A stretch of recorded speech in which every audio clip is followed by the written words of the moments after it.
টানা 12 দিনের সংঘাতের পর ইরান ইসরায়েলের মধ্যে চলছে যুদ্ধবিরতি, কিন্তু এই যুদ্ধ অনেক কিছুই শিখিয়ে গেছে দুই পক্ষকে। এই যুদ্ধে ইরানের সামরিক সক্ষমতা ও প্রতিরক্ষা ব্যবস্থা নিয়ে স্পষ্ট ধারণা পেয়েছে বিশ্ব। ক্ষেপণাস্ত্র হামলার মাধ্যমে ইসরায়েলকে চমকে দেয় তেহরান, তবে দেশটির প্রতিরক্ষা ব্যবস্থা ও বিমান বাহিনীর দুর্বলতাও সামনে উঠে আসে। ইরানের বিমান ঘাঁটিতে তীব্র হামলা চালায় ইসরায়েল, এতে বেশ কয়েকটি যুদ্ধবিমান খুইয়েছে তেহরান। এছাড়া তাদের নৌশক্তিও অনেকটাই সেকেলে।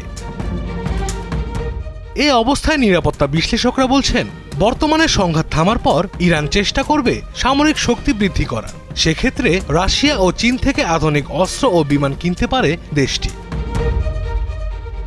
গুঞ্জন উঠেছে শিগগিরই রাশিয়া থেকে সর্বাধুনিক প্রযুক্তির Su-35 যুদ্ধবিমান কেনা শুরু করবে তেহরান। এটি নিয়ে দেশ দুটির মধ্যে চুক্তিও রয়েছে। আর আকাশ প্রতিরক্ষা ব্যবস্থা শক্তিশালী করতে চীন থেকে রাডার সহ আধুনিক অস্ত্র কিনতে পারে ইরানিরা। ইরানের উপর যুক্তরাষ্ট্রের বিভিন্ন নিষেধাজ্ঞা থাকায় দেশটির অর্থনীতি খুব একটা ভালো নেই। সেক্ষেত্রে তেহরান চাইলে জ্বালানি তেলের বিনিময়ে আধুনিক অস্ত্র কিনতে পারবে।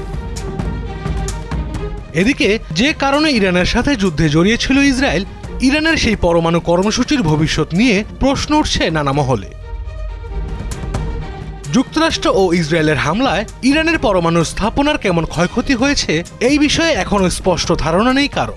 এদিকে ইরানের সর্বোচ্চ নেতা আয়াতুল্লাহ আলী খামেনি বলেছেন, হামলায় ইরানের পারমাণবিক স্থাপনাগুলোর তেমন কোনো ক্ষতি হয়নি। অপরদিকে যুক্তরাষ্ট্রের প্রেসিডেন্ট ডোনাল্ড ট্রাম্পের দাবি, 3টি স্থাপনায় হামলা চালিয়ে ইরানের পরমাণু কর্মসূচি ধ্বংস করে দেয়া হয়েছে।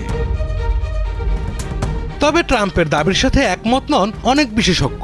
এর পেছনে তাদের যুক্তি, নাতানজ, ইস্পাহান ও ফোর্দো এই 3টি স্থাপনার উপরই ইরানের পরমাণু কর্মসূচি নির্ভরশীল নয়। এর বাইরেও ইরানের পরমাণু কেন্দ্র রয়েছে।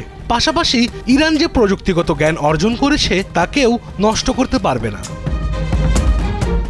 আশরাফ শুভ, দীপ্ত, বার্তাকক্ষ।